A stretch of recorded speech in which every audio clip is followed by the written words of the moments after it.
Welcome to my channel. आपका स्वागत है हमारे चैनल पे। आज हम स्टार्ट कर रहे हैं क्लास 7 का चैप्टर 4 एनसीईआरटी, और जो कि हिस्ट्री का है। इससे पहले मैंने 6 क्लास की सारी एनसीईआरटी कंप्लीट करवा दी है। इसका प्लेलिस्ट बना है, जाके आप देख लीजिए। और जितने भी क्वेश्चन आंसर पूछे जाते हैं उसकी लिंक भी डिस्क्रिप्शन बॉक्स में दिए हैं टेलीग्राम के, तो उस पर आप आंसर कर सकते हैं। ओके, तो क्वेश्चन आंसर करना आपका काम है, क्योंकि पढ़ाना मेरा काम है। मैं सब करवा दूँगी, तो आप क्या करोगे, आपकी एक्टिविटी भी तो पता होनी चाहिए। तो आप जानते हैं यूपीएससी दिन ब दिन टफ होता जा रहा है, और टफ होने के साथ ही साथ आप प्रिपरेशन भी काफ़ी हार्ड करनी पड़ेगी। हार्ड इन द सेंस कि आपको एनसीईआरटी पे बहुत अच्छी कमांड करनी ही पड़ेगी। तो चलिए स्टार्ट करते हैं बिना टाइम वेस्ट किए हुए। तो यह मुगल 16वीं से 17वीं शताब्दी। इसके पहले आपने दिल्ली सुल्तान के बारे में पढ़ा। अब आप पढ़ेंगे मुगल 16वीं से 17वीं शताब्दी के बारे में। तो मध्यकाल में किसी भी शासक के लिए भारतीय महाद्वीप जैसे बड़े क्षेत्र पर, जहाँ लोग एवं संस्कृतियों में इतनी अधिक विविधताएं हो, शासन कर पाना अत्यंत ही कठिन कार्य था। अपने पूर्ववर्ती के विपरीत मुगलों ने एक साम्राज्य की स्थापना की, और वह कार्य पूरा किया जो अब तक केवल छोटी अवधियों के लिए ही संभव जान पड़ता था। 16वीं शताब्दी के उत्तरार्ध से इन्होंने दिल्ली और आगरा से अपने राज्य का विस्तार शुरू किया, और 17वीं शताब्दी में लगभग संपूर्ण महाद्वीप पर अधिकार प्राप्त कर लिया। उन्होंने प्रशासन के ढांचे तथा शासन संबंधी जो विचार लागू किए, वे उनके राज्य के पतन के बाद भी टिके रहे। यह एक ऐसी राजनैतिक धरोहर थी जिसके प्रभाव से उपमहाद्वीप में उनके पश्चात आने वाले शासक अपने को अछूत न रख सके। आज भारत के प्रधानमंत्री स्वतंत्रता के दिवस पर मुगल शासकों के निवास स्थान दिल्ली के लाल किले की प्राचीर से राष्ट्र को संबोधित करते हैं। ये आप देखिए क्या है, दिल्ली का लाल किला। मुगल कौन थे? तो मुगल 2 महान शासक वंशों के वंशज थे। माता की ओर से वो मंगोल शासक चंगेज खां, जो चीन और मध्य एशिया के कुछ भागों पर राज करता था, के उत्तराधिकारी थे। तो पिता की ओर से ईरान, इराक एवं वर्तमान तुर्की के शासक तैमूर के वंशज थे। मतलब वो किसके वंशज थे? वो चंगेज खां और तैमूर के वंशज थे।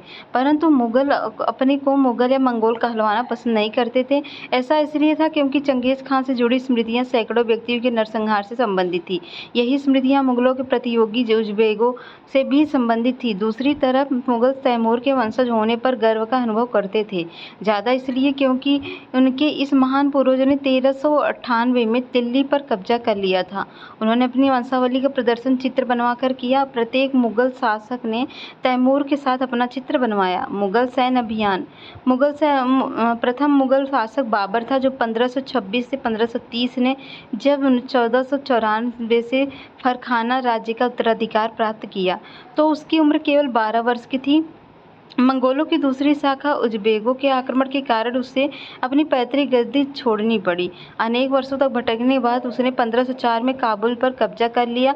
उसने 1526 में दिल्ली के सुल्तान इब्राहिम लोदी को पानीपत में हराया, और दिल्ली और आगरा को अपने कब्जे में कर लिया। तो ये है 16वीं शताब्दी के युद्धों में तोप पर गोलाबारी का पहली बार इस्तेमाल हुआ था। ये पॉइंट तो याद करने योग्य है। और बाबर ने इनका पानीपत की पहली लड़ाई में प्रभावी ढंग से प्रयोग किया था। तो ये आप देख सकते हो। काबुल कहाँ पे है? काबुल अफगानिस्तान की साइड है। तो देख रहे हैं आप, ये देख लीजिए, काबुल है, कंधार है, ये जम्मू कश्मीर है, लाहौर है, दिल्ली यहाँ पर है। उसके बाद यहाँ पर पूरा शासन आप देख सकते हैं मुगलों का। ठीक है, अब आगे बढ़ते हैं। तो उत्तराधिकार की मुगल परंपराएं। तो मुगल जो है, मुगल ज्येष्ठाधिकार के नियम में विश्वास नहीं करते थे, जिसमें ज्येष्ठ पुत्र अपने पिता के राज्य का उत्तराधिकारी होता था। इसके विपरीत उत्तराधिकार में वे सहदायद, हिक्की, मुगल और तैमूर वंशों की प्रथा को अपनाते थे, जिसमें उत्तराधिकार का विभाजन समस्त पुत्रों में कर दिया जाता था। आपके अनुसार उत्तराधिकार का कौन सा तरीका सही था, ज्येष्ठाधिकार या सहदायद? मतलब जो काबिल होगा उसको। राजपूतों के साथ मुगलों की शादियाँ, जैसे जहांगीर की माँ कछवा की राजकुमारी थी। कहाँ की थी? क्वेश्चन ऐसे पूछता है, जहांगीर की माँ कहाँ की राजकुमारी थी? तो कछवा की थी। वह अंबर वर्तमान जयपुर के राजपूत शासक की पुत्री थी। जहाँ की माँ एक राठौर राजकुमारी थी। वह मारवाड़ मतलब जोधपुर के राजपूत शासक की पुत्री थी। मुगलों के अन्य शासकों से संबंध क्या थे? मुगलों ने उन शासकों के विरुद्ध लगातार अभियान किए जिन्होंने उनकी सत्ता को स्वीकार करने से इनकार कर दिया। अब मुगल शक्तिशाली हो गए, तो अब अन्य कई शासकों ने स्वेच्छा से उनकी सत्ता स्वीकार कर ली। राजपूत इसका एक अच्छा उदाहरण है। अनेक मुगल घराने में अपनी पुत्रियों के विवाह करके उच्च पद पर प्राप्त किए, परंतु कईयों ने विरोध भी किया। मेवाड़ के सिसोदिया राजपूत लंबे समय तक मुगलों की सत्ता को स्वीकार करने से इनकार करते रहे, परंतु जब वो हारे तो मुगलों ने उनके साथ सम्मानी व्यवहार किया और उनकी जागीरें वतन जागीर के रूप में वापस कर दी। पराजित करने परंतु अपमानित न करने के बीच सावधानी से बनाए गए संतुलन की वजह से मुगल भारत के अनेक शासकों सरदारों पर अपना प्रभाव बढ़ा पाए, परंतु इस संतुलन को हमेशा बरकरार रखना कठिन था। मनसबदार और जागीरदार, ये क्या होते हैं? पॉइंट क्वेश्चन में हमेशा आते हैं, मनसबदार और जागीरदार। तो जैसे जैसे साम्राज्य में विभिन्न क्षेत्र सम्मिलित होते गए, वैसे वैसे मुगलों ने तरह तरह के सामाजिक समूहों के सदस्यों को प्रशासन में नियुक्त करना आरंभ किया। शुरू में ज़्यादातर सरदार तुर्की थे, लेकिन अब इस छोटे समूह के साथ साथ उन्होंने शासक वर्ग में ईरानियों, भारतीय मुसलमानों, अफगानों, राजपूतों, मराठों और अन्य समूहों को सम्मिलित किया। मुगलों की सेवा में आने वाले नौकरशाह मनसबदार कहलाए। कौन? मुगलों की सेवा में आने वाले नौकरशाह मनसबदार कहलाएं। और मनसबदार शब्द का प्रयोग ऐसे व्यक्ति के लिए होता था जिन्हें कोई मनसब यानी कोई सरकारी हैसियत अथवा पद मिलता था, जैसे कोई नौकरी मिल गई। यह मुगलों द्वारा चलाई गई श्रेणी व्यवस्था थी जिसके जरिए पद, वेतन और सैन्य उत्तरदायित्व निर्धारित किए जाते थे। पद और वेतन का निर्धारण जात की संख्या पर निर्भर था। जात की संख्या जितनी अधिक होती है, दरबार में अभिजात की प्रतिष्ठा उतनी ही बढ़ जाती है और उनका वेतन भी उतना अधिक होता था। जो सैन्य उत्तरदायित्व मनसबदारों को सौंपे जाते थे, उन्हीं के अनुसार उन्हें घुड़सवार रखने पड़ते थे। तो यहाँ पर एक छोटा सा देखते हैं, जात की श्रेणियाँ क्या थी। तो 5000 जात वाले अभिजातों को 1000 जात वाले अभिजातों से ऊंचा था।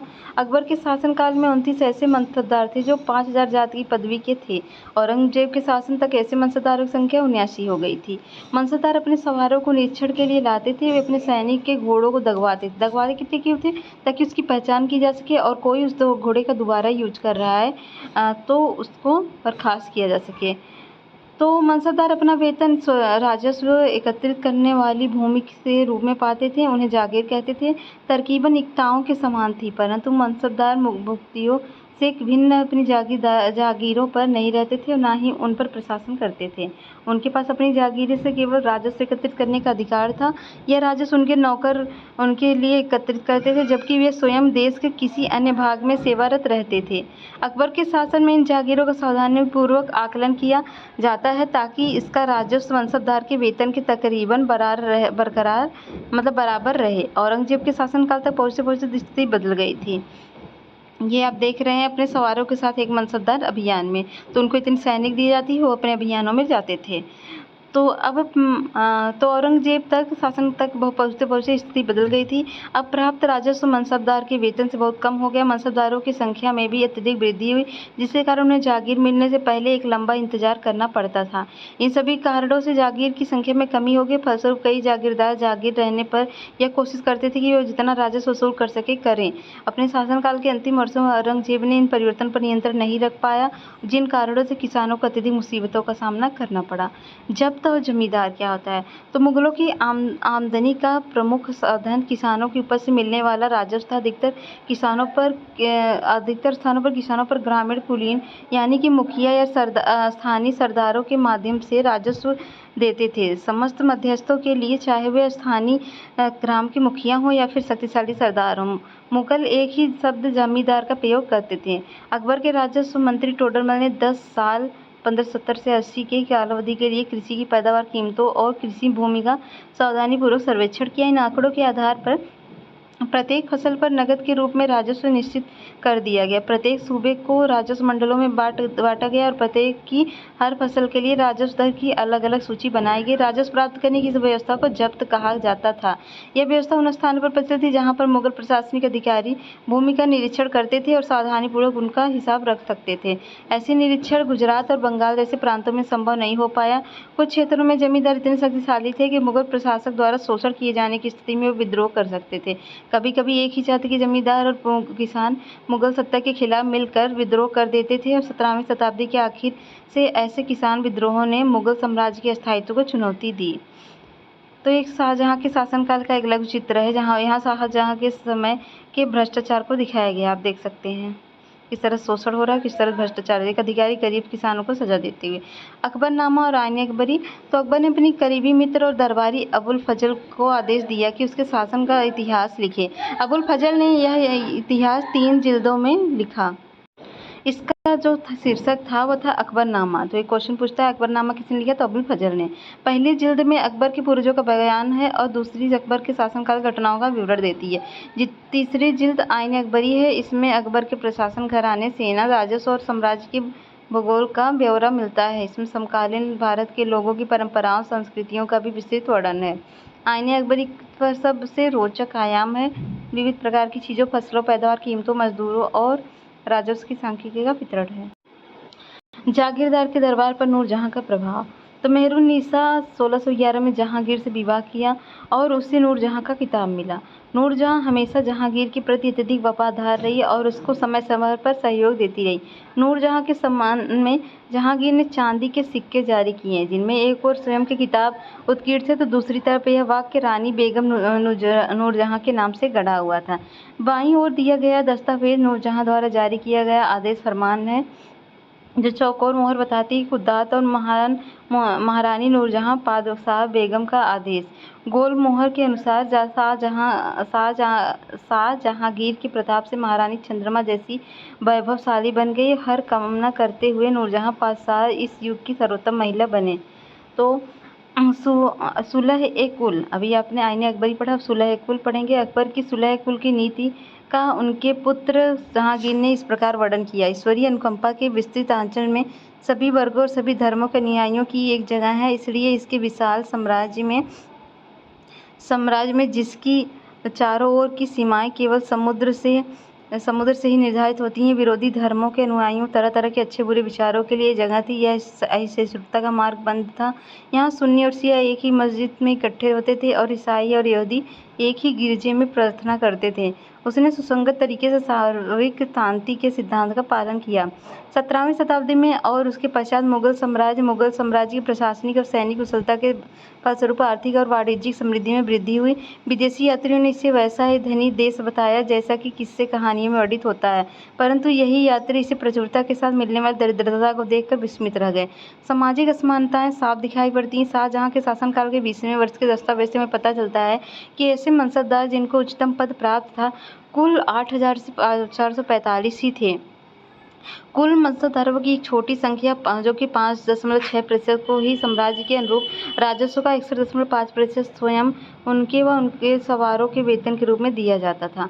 मुगल सम्राट और उनके मनसबदार अपनी आय का बहुत बड़ा भाग वेतन और वस्तुओं पर लगा देते थे। इस खर्चे से शिल्पकारों, किसानों को लाभ होता था, चूंकि वे वस्तुओं और फसल की पूर्ति करते थे, परंतु राजस्व का भार इतना था कि प्राथमिक उत्पादकों, किसानों, शिल्पकारों के पास निवेश के बहुत कम धन बचता था। इसमें से जो बहुत गरीब थे मुश्किल से ही पेट भर पाते थे। उत्पादन शक्ति बढ़ाने के लिए अतिरिक्त संसाधनों में, औजारों और अन्य वस्तुओं में निवेश करने की बात सोच भी नहीं सकते थे। ऐसी अर्थव्यवस्था में ज़्यादा धनी किसान, शिल्पकारों के समूह, व्यापारी और महाजन ज़्यादा लाभ उठाते थे। मुगलों के कुलीन वर्ग के हाथों में बहुत धन और संसाधन थे, जिनके कारण 17वीं सदी के अंतिम वर्षों में अत्यधिक शक्तिशाली हो गए। जैसे जैसे मुगल सम्राट की सत्ता पतन की ओर बढ़ती गई, वैसे वैसे विभिन्न क्षेत्रों में सम्राट के सेवक स्वयं ही सत्ता के शक्तिशाली केंद्र बनने लगे। इनमें से कुछ ने नए वंश स्थापित किए, हैदराबाद एवं अवध जैसे प्रांतों में अपना नियंत्रण जमाया। यद्यपि वह दिल्ली के मुगल सम्राट को स्वामी के रूप में मान्यता देते रहे, तथापि 18वीं शताब्दी तक साम्राज्य के कई प्रांत अपनी स्वतंत्र राजनीतिक पहचान बना चुके थे। तो बाबर और अकबर में क्या था? तो एक क्वेश्चन आपका ये होमवर्क इसको टेलीग्राम में भेजना है। तो मनसबदार कौन थे, कैसे कहते थे? मंगोल का कौन थे? और सिसोदिया राजपूत, राठौर, नूरजहां कौन थी? तो मिलान करना है आपको, रिक्त स्थान को पूर्ति करना है। दक्कन के 5 सल्तनत, बरार खान, अहमदनगर और कौन कौन थे तो बताना है। और ये क्वेश्चन है, मुगल राज्य के अधीन आने वाले केंद्रीय प्रांत कौन से थे?